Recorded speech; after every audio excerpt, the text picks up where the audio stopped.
In today's video, I'm going to go over how I use the Omniscient camera tracking app on my iPhone and then how I use it with Blender to get pretty good results in a very quick amount of time.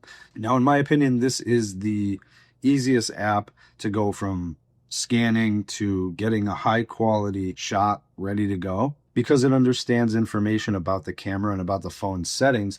It knows the depth perception. It understands how the optics should be set up. So everything is pretty accurate once you start lining it in there, and the scans work really well as shadow catchers.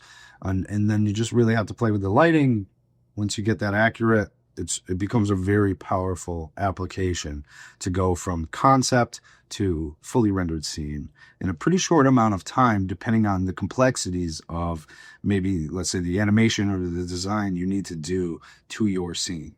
So I'm going to show you how I designed this scene, and then we'll use the app to track, and I'll break it down step by step all the way through to the rendering process. So let's get into my workflow, and I'll break it down as best as I can for you. Let's check out the website for Omniscient real quick. Now you can see here there are links to download the iOS app, as well as tons of information about how it works with the LiDAR scans, the files you get up to 4K. That is the paid version. You can learn how to use it. There's a great learning section, free versus premium. So you can take a look here and see the differences. So you can still push it to Blender in the free version. Premium will give you that 4K. It'll give you a ProRes. It'll just give you a little more formats. It's really cool. I am paying for the premium. I wanted to test out the 4K and just kind of see how it does. I think it does amazing. All this information here is important too, because it knows this information as we film. So it saves that information and brings it to Blender with us. We have the app here and the add-ons also. So take a look at this. It'll help you big time. If you go into the Learn section, you can see there's tutorials for the app, for every aspect of the app here, as well as tutorials for Blender, Cinema 4D, After Effects, Unreal Engine, Unity, Maya, Houdini, Nuke, Apple Motion, basically every composition and 3D software, most of them anyway. So you can use this information to really learn how it works, get the add-on link, everything like that. Now in the settings, you can change the camera settings, the scan, audio, metadata, projects, export. You can see the about stuff in there. Now, I'm not going to go through every little thing. Just go through it if you want. When we get started, if I go into projects, you can see I have a few here. I'm actually going to do a new project, outdoors. And then I'm going to start scanning. I'll press the scan button. We'll walk around the area and scan it from different angles just to give it a relatively accurate mapping of where everything exists in space. Once you're happy with the scan, you can hit the check mark, and then it's time to record your footage.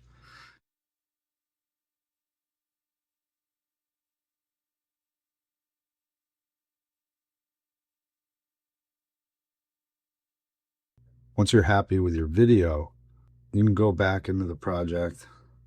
So I do usually name it, and then I export it, and then I just airdrop it to my computer. The process is going to be a little bit different if you are on a PC. Now for the fun part. All right, we're going to open up Blender.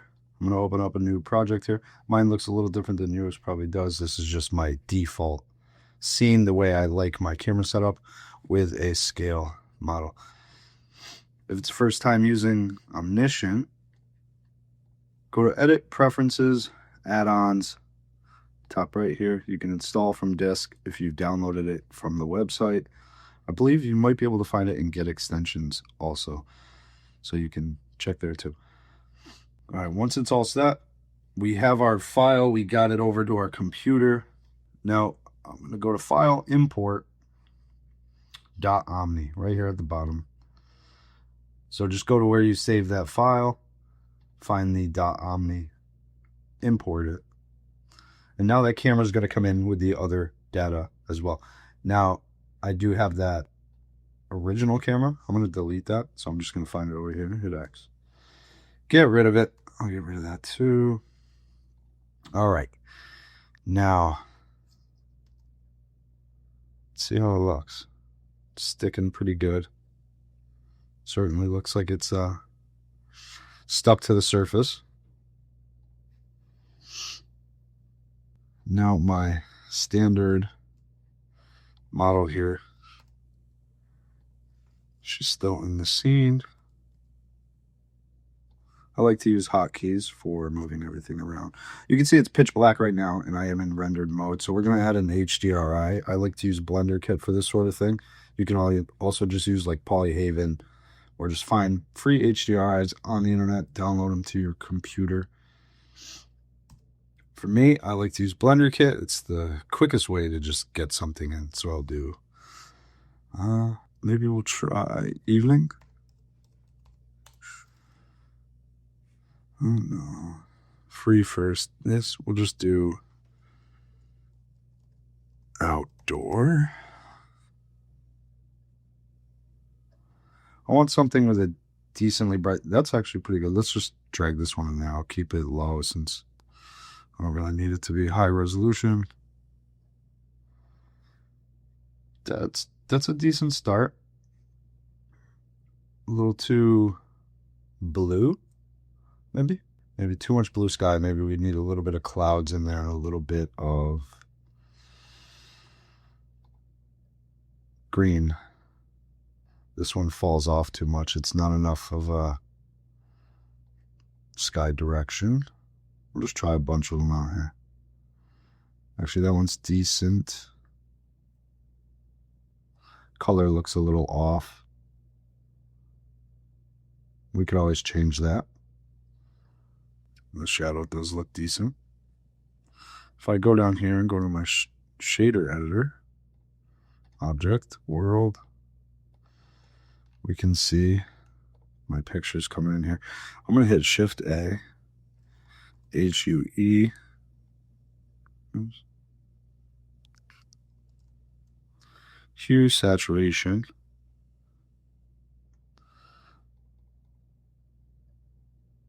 I'm just going to turn down the saturation from the HDRI. Actually looks pretty decent. Pretty good. That's obviously going to change the lighting a bit, but it's just a quick way. I like the way the shadow looked. I just didn't like the color of the light. So it's just a quick way to change the color there. Now, I will need to rotate this. I could do this right here, my mapping coordinate, just by rotating the Z. Let's see where we can bring this. Let's bring a negative. I want to get it lined up with this tree. We'll put a more realistic object in the scene too, to get some more accurate looking, just so we can actually tell if it looks accurate or not. You can see the tree's shadow is not falling on the foot. So if I really wanted to get that right, I'd have to kind of recreate that and have it fall, because the environment is not playing a role in how this object actually looks right now. That's a little too harsh, right? If you look at the shadow here, you can see how sharp it is here. I'm going to go into my settings, and we will bring down the brightness a little bit. I'm actually going to add a sun and see if I can get it slightly offset from that shadow. See, it's a little too dark on the front of my subject here. You know, my scene is set to a different view transform and color look, so I'm going to adjust that real quick. I'm going to hold Shift, right click here, and then Shift A, light, sun.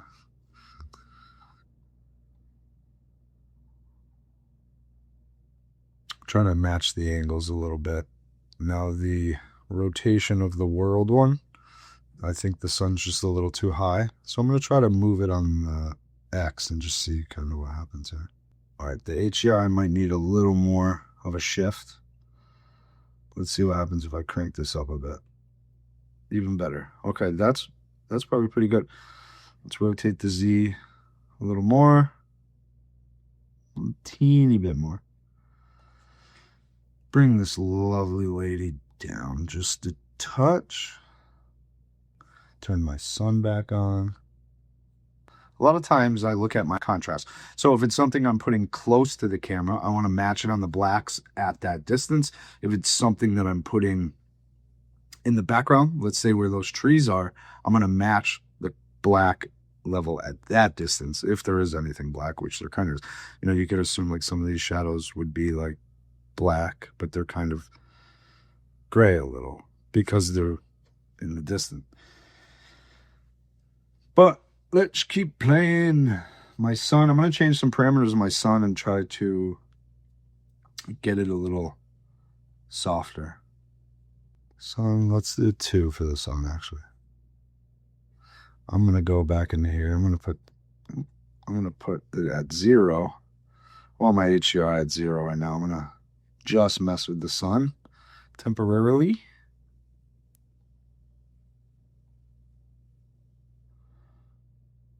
I think that's a 4, decent. Let's turn that angle down. Way too dark though, right? But watch, we turn this HDRI back on 1.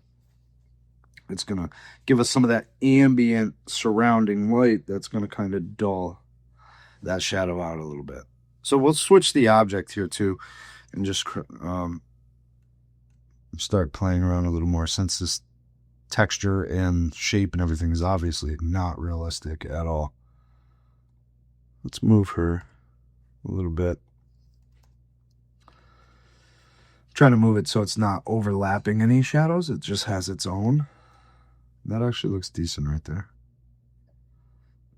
I mean, the color, I think the shadow color is just a little off, right? Almost has too much. It's not taking away enough of the saturation like this one seems to be doing. Right? But I mean, overall, it looks pretty decent. Let's change this hue and saturation even a little more.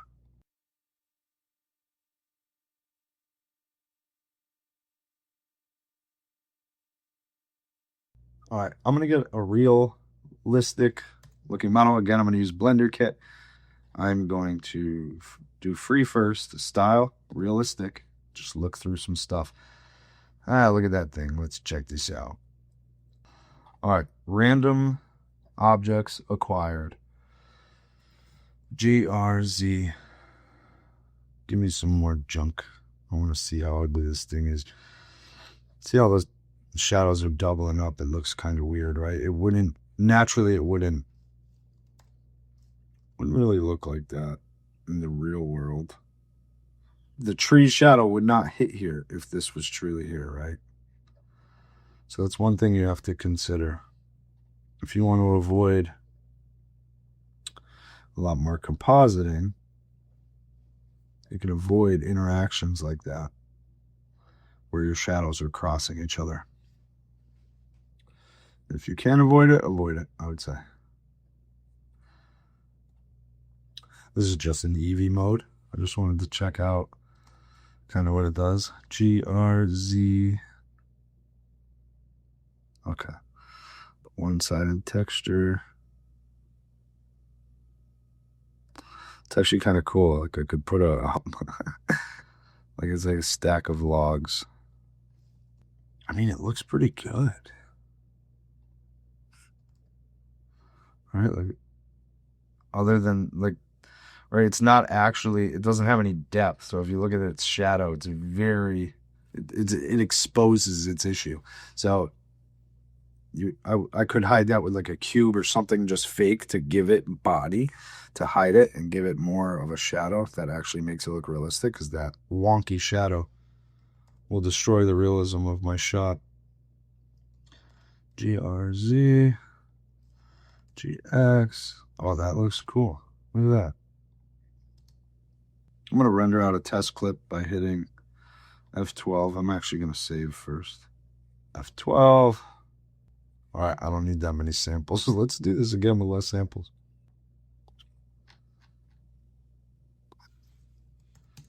$16 samples. Just fine with me. GPU compute, blah, blah, blah. Save. All right, I want something realistic. Something metal. That's a very realistic looking chair. Stick that son of a gun right there. GRZ. Let's get a little bit of that light shining on it. All right. You're definitely going to have to shrink this bad boy down. It's a little too big. This is going to be a very random scene. Let's just throw a plant up in here. If you want to check the poly count, face count, right click on it and take a look. Face count 95,000. Quite a bit for a plant, but plants, typically realistic plants, have a lot of faces. Put it over here. All right, I can dig it. Looks pretty good. Like, look at these objects. They look pretty good, right? Pretty realistic. The lighting looks decent. Shadows are decent right now. All right, let's see what else we can throw in here. Not shoes. We'll do skateboard. So just do skate. Too plasticky.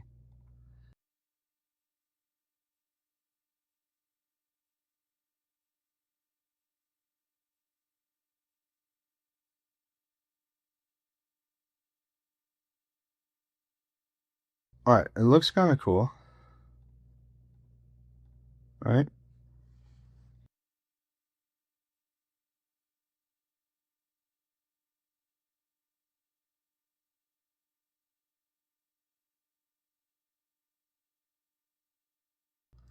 So I think this scene is really coming together. Like, these objects actually kind of look like they're there, right? We haven't rendered anything out yet. But it looks pretty cool. There's nothing animated in this scene.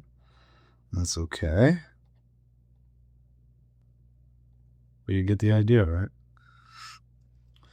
Let's do lawn again. Let's see what we get. If there's any. Hey, lawn gnome. I like that. Let's give him a home, Mr. Gnome.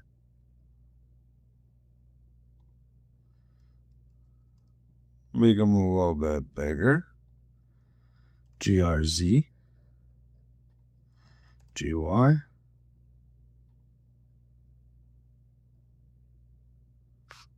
GZ. GRY. GRX. GZ. AA. Actually, looks pretty cool. The shadow's hitting the bag because that was scanned. That's really the beauty of it, is the integration. The lighting's probably not perfect. The shadows probably aren't perfect, but honestly, it's decent. Looks pretty cool to me. So you know what? Let's get that guy out of here. Let's bring him right there. Get him a little GRZ. GX. GZ.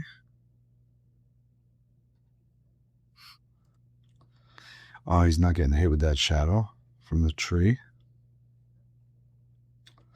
So it doesn't really look very real. Oh, that's what's up right there. Kind of makes it look integrated, right? All right, I'm going to save this once more. All right, I rendered it in 4K. My monitor is actually only 1080p, so you can't really see the full quality unless you zoom in. And I mean, that looks pretty good. This shoe's kind of underneath the surface a little, I can see, but you know, I'll tweak that a little bit, get a little better ambient occlusion there. You can see this stuff is kind of out of focus, and so isn't this. So take a good look at the pixelation here, and then look at the pixelation here. It matches. And with CGI, that's like, it's such a pain in the butt to simulate it from my experience personally. So having an application that measures those things in real time while shooting is just so very cool. I'm sure there's ways to do it with like real film production and big budget kind of things, but I'm just some guy who likes to play with cool toys at his house who accidentally found Blender. I don't have all those skills. For me, and the struggles I've had from doing VFX, this is just amazing. Look at that. Like the pixelation of my objects in comparison, and in the blurred edges, right? So that's really what I mean. It's not necessarily the pixelation, it's like the fall off of the pixelation. You know, you can see the edges of things as they defocus. They're smoother. They're not super sharp because of the focal points. So as long as my tracking is good, if I render this whole thing out, I'm going to have a pretty cool scene. So I'm going to do that right now. First, I'm going to explain some stuff. I'll explain the compositing and the compositor. Save again, just for safekeeping. All right, let's go into compositing. Let's turn on the backdrop. If I go over here on the right and click view and hit fit, the whole thing can get fit right in there. And then I can see what's actually going on. Things look pretty good, but here's what's actually happening here. So we have our video layer, which is right here. It's our image. It's called our image. It's a movie file. Shows how many frames, start frame, all that good stuff. Pumped into a scale, pushed into a multiply, multiplied by our shadow catcher. Our shadow catcher is multiplied over the top. We end up with the shadows, which that color is a little bit off. I want to play with that more. Anyway, then it gets pushed out into the alpha over, and my render layer image, the combined one, gets put over the top of it, and that has an alpha channel, and then it gets pushed into the viewer and composite nodes. So that's how this setup is working, and this setup is actually built by Omniscient. So the app, when you load in that file, it's going to pull in this setup for you as well. So it'll be ready to go. If you want to do the compositing elsewhere later, you can do that. You know, you can go as far as exporting the shadow catcher by itself as an alpha channel, exporting this by itself as an alpha channel. Basically, you're just going to get rid of this alpha over. If I was to push this just into the composite, I could render this out without the shadows, without the shadow catcher. Or I could add the shadow catcher and this back together. We're not going to go into all the different compositing techniques. There's a lot that goes into that. For this video, we're going to keep it a little more light. This is really about getting quicker results. You know, the more scenes that you have to do, the more scenes you have to get right, the less amount of time you want to spend on these little intricate details of getting everything tweaked.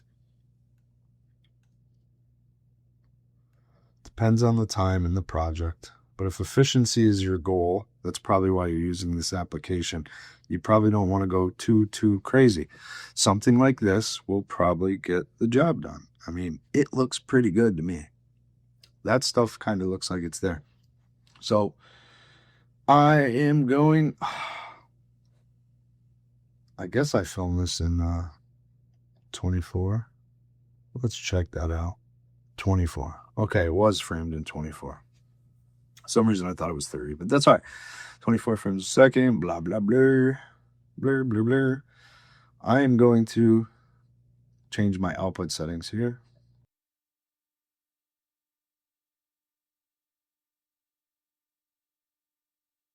All right, I'm going to name it with an underscore, and then it'll have a numbered sequence. You know, I don't think I'm going to do it. I don't think I'm going to render it in 4K because that's just a pain in the butt, to be honest with you. I'm going to render it at 50%.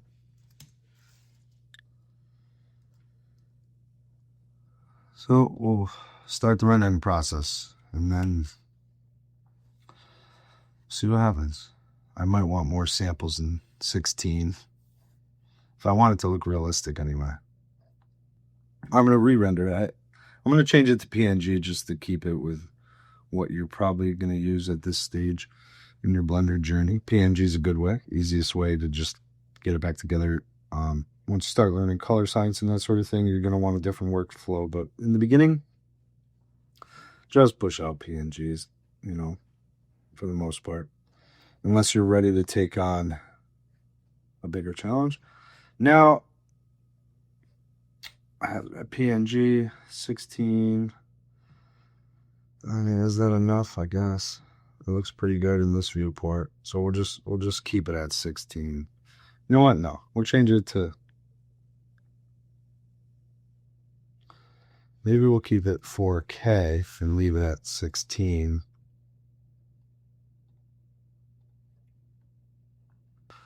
It'll certainly look a lot better.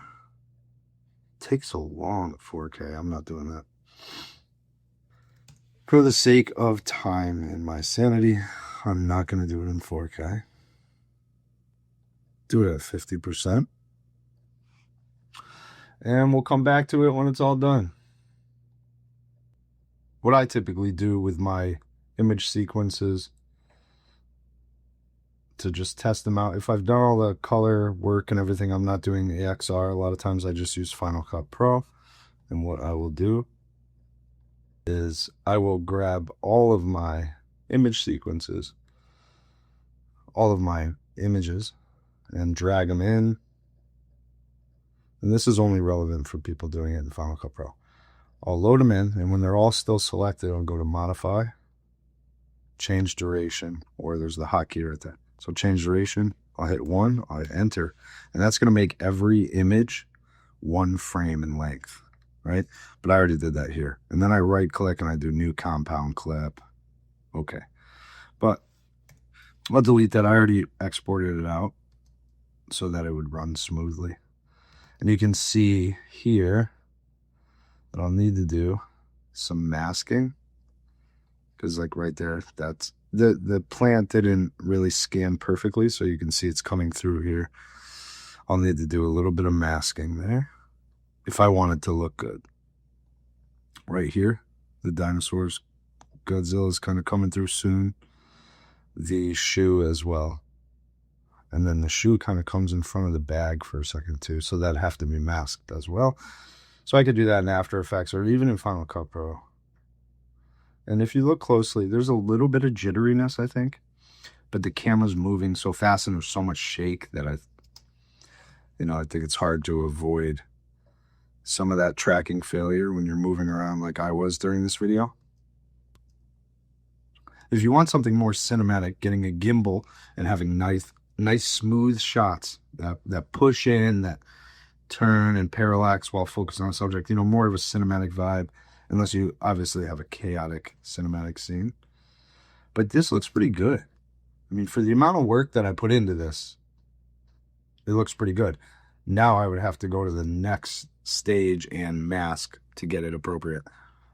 Obviously, if you can avoid the need for masking, awesome. It'll save you some work. But I can tell you that if there is a little bit of masking involved, it will do so much more to elevate and tie the CGI in with the real world. Because as you reveal the CGI, it only makes it seem more like it's really there. It sells the illusion more, right?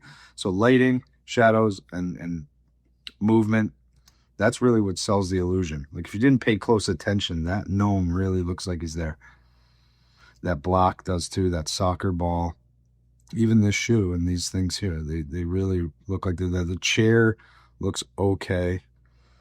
It looks like that's the one thing that's like, seems like it's maybe moving a lot, but that even looks pretty good. It all looks good. Even the car seems like it could be CGI. Yeah, this is a pretty quick way. And now I could, throw a LUT on it or something if I so choose. And remember, you can change the recording settings when you're in Omniscient, and you can really control the camera, the white balance, all that kind of stuff. So you can dig into it a lot more than I used it in my examples. I was just doing it in a very quick way, you know, point and shoot kind of way, make it. A lot of times when you're doing quick tracking like this, or if let's say it's something for social media, you kind of want that natural handheld motion of it all. That does make it seem more realistic. And if I masked this well, and I didn't tell anybody it was CGI, I could probably pass it off as just my yard being messier than it already was. This trash bag is real, mind you. So, all right. Overall, I like it. So that is my basic workflow with Blender and Omniscient. Now, it's a pretty easy software to use, as you can see, and it gets some pretty good results in a pretty short amount of time. Hopefully this helps you better understand how to use the software. If you have any questions, let me know in the comments and I'll do my best to get back to you. Peace.